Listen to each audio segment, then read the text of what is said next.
Fala, rapaziada, Sérgio Português na área, tô de volta para mais um vídeo e dessa vez vou estar aqui trazendo a minha opinião a respeito do dia a dia do Vasco, notícias que estão pipocando aí na imprensa, também falar a respeito da rodada de ontem, a Copa do Brasil, as oitavas de finais aí, classificação aí de mais 6 clubes para as quartas de finais. Mas antes da gente trazer essas informações aí, a minha opinião, vou estar pedindo a você que está chegando aqui agora, se inscreva aí no nosso canal, dá essa moral, curta, comente, compartilhe, é muito importante aí para o nosso canal, valeu?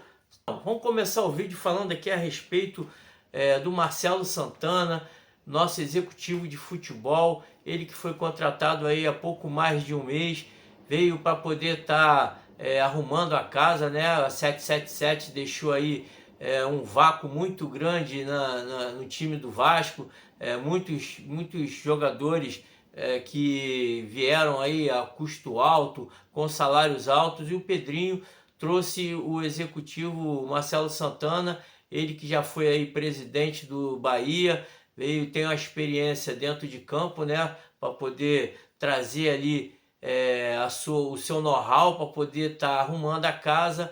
E o Marcelo Santana vem aí enfrentando muito trabalho, muitos problemas, e o Flávio Dias, que é o repórter e apresentador do Atenção Vascaíno, trouxe ali algumas informações sobre o que o Marcelo Santana vem fazendo a respeito aí das dispensas de atletas, já que o Vasco está aí com o seu caixa combalido, precisa estar dispensando alguns atletas, e o Flávio Dias trouxe essas informações aí a respeito do que o Marcelo Santana vem fazendo. Tem uma pressão, e Jean Faísca foi bastante claro na sua análise, por conta da direção do Vasco, porque ela sabe que o Vasco precisa ter reforços em seu elenco.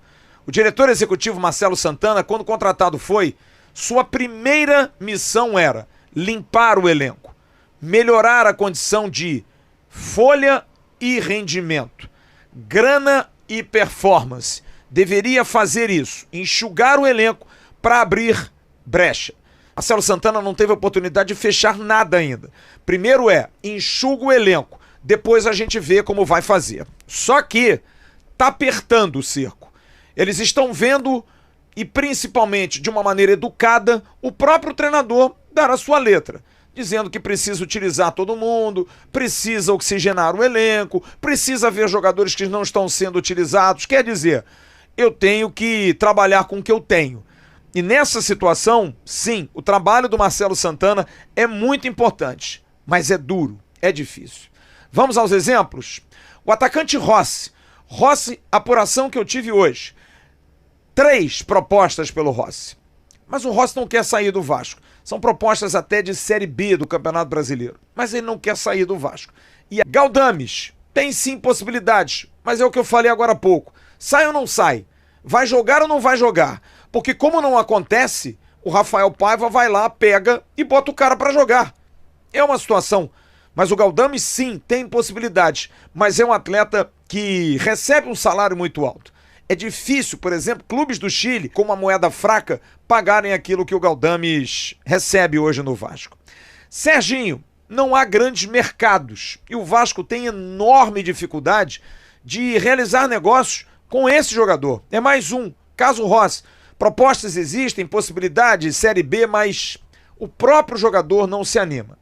Quem está muito próximo mesmo de sair e por isso nem tem sido levado para os jogos, porque tem 6 partidas, é o Meia Prachetes.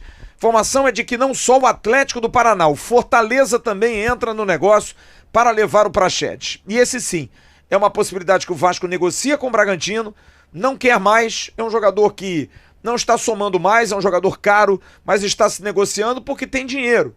Renovou-se o Prachetes por grana. E aí o Bragantino quer saber, mas vem cá aí, como é que fica o meu?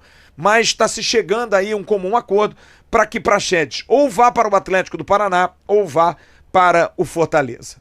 Minha opinião, o Marcelo Santana aí vem tendo aí muito trabalho, né? Mas eu acho que o Vasco, mesmo com essa dificuldade de estar dispensando esses atletas, que por sinal foram contratações desastrosas da equipe lá da 777, não pode ter aí uma renovação automática com o Rossi só porque o Vasco não foi para a segunda divisão, um jogador caro que já no ano passado demonstrou muita dificuldade no futebol dele em enfrentar o adversário, o jogador que deve estar ganhando aí por volta de 300, 400 mil reais. Assim como o Serginho também, que ano passado a única coisa de bom que ele fez foi aquele gol contra o Bragantino no último jogo, que deu ali a permanência do Vasco na primeira divisão. O atleta também que não quer sair, é um jogador que está ganhando aí também 400 mil reais, jogador que era inexpressivo, a gente não conhecia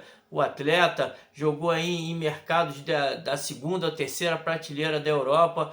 Mais uma contratação da 77 aí, que parece que estava querendo inflar, né, a folha salarial do Vasco, para poder estar ali cumprindo uma cláusula do contrato, já que o Vasco exigia que a equipe ocupasse ali a quinta maior folha do Campeonato Brasileiro. Parecia que eles estavam querendo jogar o dinheiro no lixo, não deu para entender. Infelizmente a 777 foi um desastre total no Vasco. Graças a Deus aí que o Pedrinho entrou para poder tá aí acabando com essa associação aí entre o Vasco e a 77. Agora a CAP tá aí podendo negociar aí as ações do Vasco, e o Pedrinho está correndo atrás para poder trazer ali um novo investidor. O Praxedes parece que vai estar aí sendo resolvida essa situação. O Bragantino, como o Flávio falou, está aí pensando também no din-din que tem que receber do Vasco, mas acredito que essa questão aí vai ser resolvida, que pelo menos aí um jogador aí que o Vasco possa estar trazendo com o salário do Praxedes. O Galdames é um cara que está sendo aproveitado. O Vasco, infelizmente, por não ter um elenco recheado de jogadores, está tendo que reaproveitar esses atletas que já estavam sendo escanteados. Não vai ser surpresa nenhuma se o Rossi daqui a uns dias estiver aí jogando de novo no time do Vasco.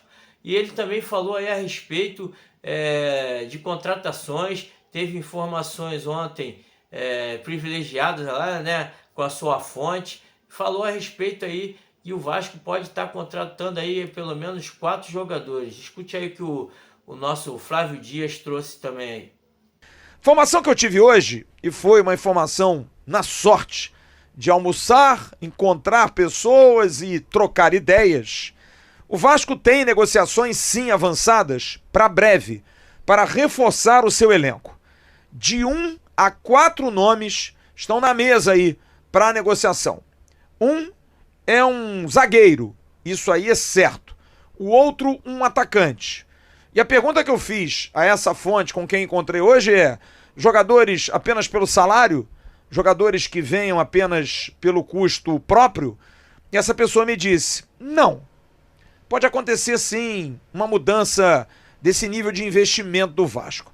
E aí vem uma informação importante. Já há sim, na negociação com a ACAP, interessados em investir no Vasco, que diante da maior tranquilidade por conta da ação retirada e de uma discussão para se chegar a um lugar comum para o afastamento da 777 e da ACAP também da operação, já há gente aportando, querendo botar dinheiro. E isso é uma segurança para a atual gestão Pedrinho, que tem muita coisa para acertar com os jogadores, mas também sabe que precisa reforçar o elenco. Então, são informações aí de um jornalista, né, renomado, um jornalista que tem credibilidade. Eles não são de ficar falando especulações. Então acredito aí que o Marcelo Santana possa estar trazendo alguns jogadores até o final da janela, já que no dia, acho que 2 de setembro, fecha a janela, falta aí pouco mais de 20 dias, e o Vasco aí urge as contratações do time. Realmente está limitadíssimo. Temos aí praticamente 12, 13 jogadores que possam estar entrando em campo, né?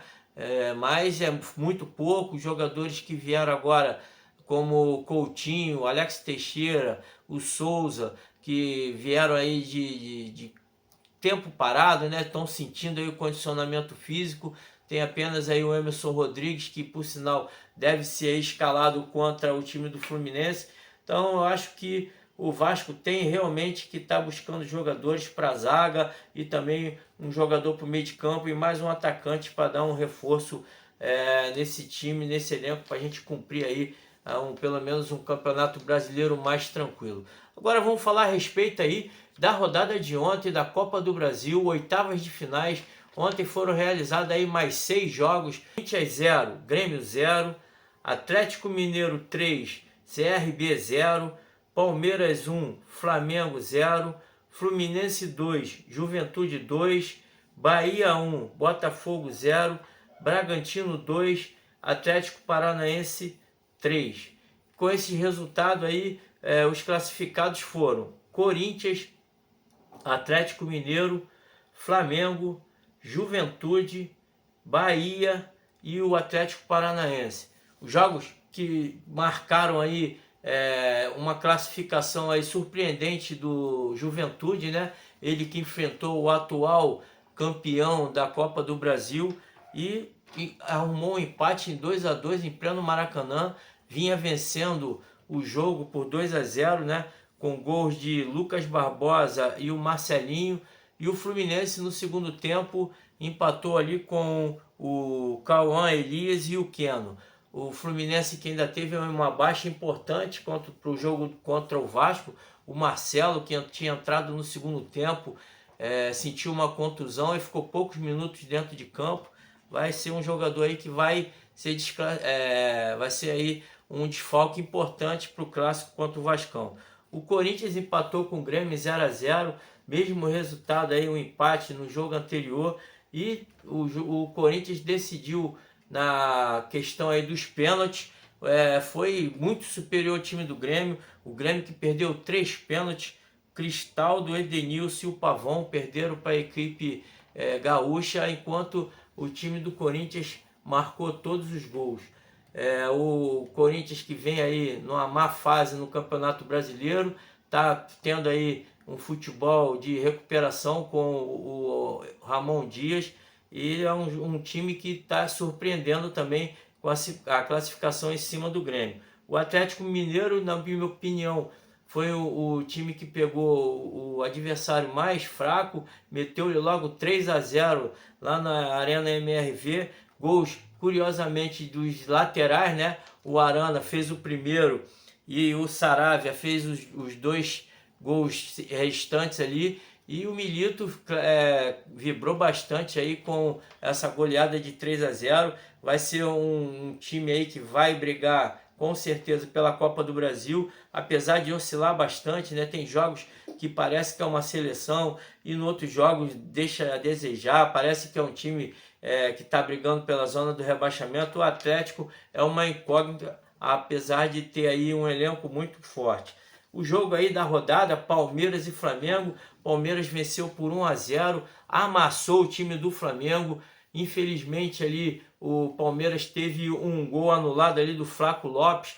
O Vitor Reis marcou um gol do Palmeiras logo no comecinho da partida. Palmeiras que pressionou o tempo todo do time do Flamengo. Infelizmente ficou no 1-0. Ele que tinha que pelo menos fazer 2 gols para levar a partida para a penalidade, deu o Flamengo também, que é um dos times aí candidatos a levar esse título. Jogo polêmico, Bahia 1, Botafogo 0, gol do Lúcio Rodrigues, uruguaio, que chegou agora há pouco tempo, já chegou marcando gol decisivo para o time do Bahia, mas teve ali uma situação constrangedora. O jogador Greg do Botafogo foi expulso por uma suposta cotovelada. O VAR chamou o árbitro para poder revisar o lance, mas um absurdo. O jogador do Botafogo nem encostou no jogador do Bahia. E, infelizmente, o Botafogo, que vinha até fazendo uma boa partida, pressionando bastante o Bahia, parecia que o Botafogo ia conseguir esse seu objetivo, mas infelizmente foi prejudicado. O Bahia, que sempre está tendo aí um favorecimento com jogadores do time adversário sendo expulso, mais uma vez aí levou o placar de 1-0, já que havia empatado aí 1-1 no Engenhão, e então o Botafogo ficou de fora, e agora só resta aí a Libertadores e o Campeonato Brasileiro que o Botafogo vem liderando aí muito bem na competição. O último jogo foi Bragantino 2, Atlético Paranaense 3. O Atlético Paranaense que abriu ali 3-0 no placar. Um gol do Canóbio, um gol do Mastriani e também do Fernandinho. E o time do Bragantino, que perdeu muitas chances no primeiro tempo, conseguiu descontar aí com 2 gols do Thiago Borba, né? Jogador aí, um centroavante, artilheiro, mas não deu pro time do Bragantino. O Caixinha vai estar aí balançando lá no cargo de técnico do time paulista.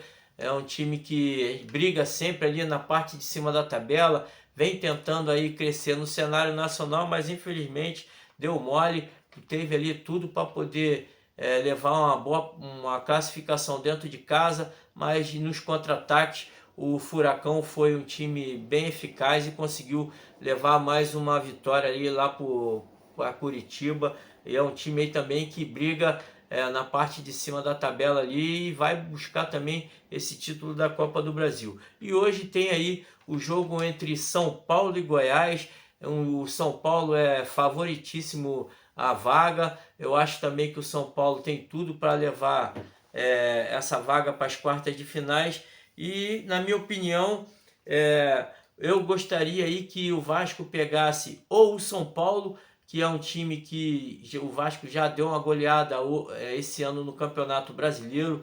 O time do Paiva sabe como o time do São Paulo joga. Nessa fase ainda vamos ter aí o sorteio, né? O sorteio que deve ser realizado ou na semana que vem, mais tardar no começo da próxima semana.